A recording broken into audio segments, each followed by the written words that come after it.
자, 손절 없이 기준에 따라서 분할적인 매수를 했을 경우에 15에서 20% 수익 나기가 좀 유리한 매수의 자리를 좀 같이 공부를 해보고자 합니다. 자, 지금 보성 파워텍이라는 종목입니다. 그러니까 두 가지의 그 기준이 있는데요. 첫 번째 기준은 고점이 대비해서 40% 정도 빠진 자리를 말하는 겁니다. 고점 대비해서 40% 이상, 그러니까 지금 여기가 40%니까요. 대략 이런 자리가 되겠죠. 첫 번째 저점, 계속 이런 저점들. 또 다시 40% 정도 빠진 자리에서 선을 그었을 때 중요한 또 가격대에 또 이런 자리가 됩니다.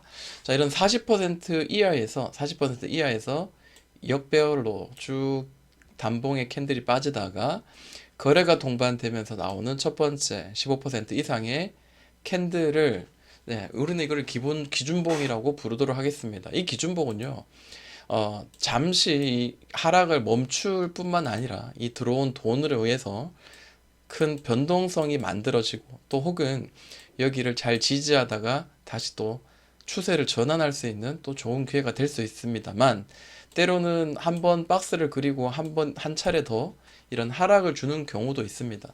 자, 그러면 우리가 생각해야 될 거는 이런 큰 변동성, 짧은 시간에도 급등락이 많이 반복되는 이 구간의 하단 부분과 상단 부분 잘 이용해서 우리가 수익을 내는 그런 매매 기법이 굉장히 많이 적중이 된다라는 겁니다. 그러면은 이런 기준봉이 나왔을 때 우리가 매수해 볼 만한 자리는 시초가까지, 이 기준봉이 시초가까지 눌렸을 때 시초가를 터치하는 첫 번째 캔들에서 종가 매수를 진행하고요. 자, 거래가 추고 있다가 단기적으로 거래가 폭발하면서 급등이 바로 나오면 익절이고요. 만약에 익절이 되지 않고 계속해서 거래는 죽으면서 이 자리가 훼손된다면은, 자, 1차 매수에서 15% 정도 가량 빠진 자리에서 2차 매수를 진행합니다. 그러면 1차 매수와 2차 매수 이 사이에서 평단가는 이 정도 떨어지고요. 추고 있던 거래는 한 번 튄 거래 이후에 추고 있던 거래는 다시 한번 튀면서 이전에 이 기준봉의 시초가 근처까지는 단기적으로 튀면서 평균 단가로부터 12%, 많게는 15에서 20% 수익을 낼 수 있는 그런 구조를 주는 경우가 상당히 많습니다. 자, 보성 파워텍을 한번 보니까, 자, 여기는 40%가 좀 빠지고 곧바로 이렇게 급등이 나오면서 이 아래로 기회를 주지 않았습니다. 그런데 여기서는요, 40% 빠지고 난 뒤에, 40% 빠지고 난 뒤에 이런 특정한 가격대를 이탈하면서 이 하락의 추세가 진행되는데요. 어떻게 진행되는지 한번 보도록 하겠습니다.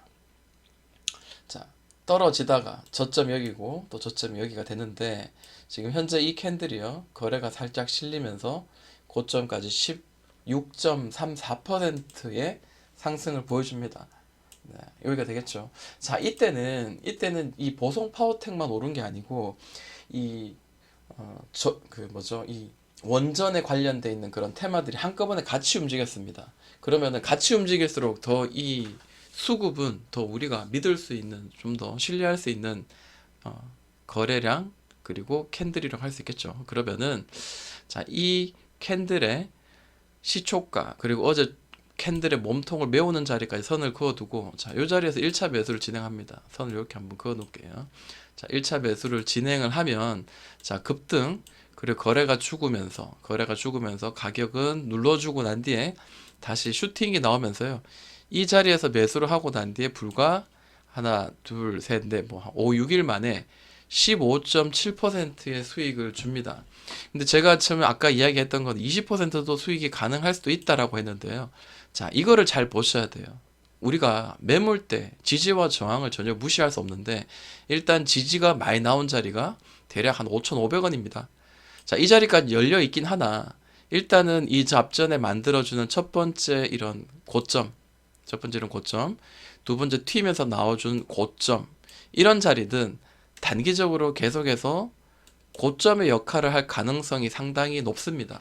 그래서 이런 자리를 곧바로 좀 윗꼬리라도 크게 올리지 못하고 여기를 터치하지 못한다면, 다시 눌렀다가도 두 번째 터치를 할 때는 어느 정도 수익을 실현하는 전략이 조금 더 현명하고 좀 현실성에 맞는 그런 매매가 아닌가, 이렇게 한번 생각을 해봅니다. 자, 이런 그 기준봉을 중심으로 해서 대충 보면은 이런 박스가 만들어집니다. 그래서 이 기준봉이 이런 박스에 중요한 네, 이런 자리를 계속해서 변동성 가운데서 우리가 수익을 낼 수 있는 구간, 하단 사서 상단에 파는 그런 전략이 조금 더 현명하다라고 보여지고, 결국 20% 정도의 수익은 아마 줬을 거예요. 네, 거의 20% 정도 수익을 줬습니다. 자, 더 자세한 공부가 원하신다면요, 매주 금, 토일마다 저녁 7시 혹은 그 어떤 특정한 시간에 제가 실방으로 같이 공부하는 시간을 가집니다. 참여하실 분들은 참여하셔도 좋고, 만약에 참여가 힘드신 분들은 이런 그 실방으로 올려놨던, 실방 영상을 올려놨던 그 업로드 해놓은 그 영상을 같이 공부하시면 좋을 것 같습니다.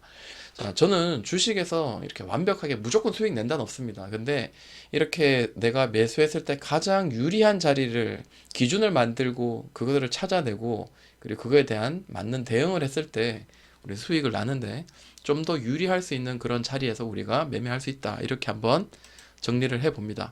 자, 시청하신다고 수고하셨습니다.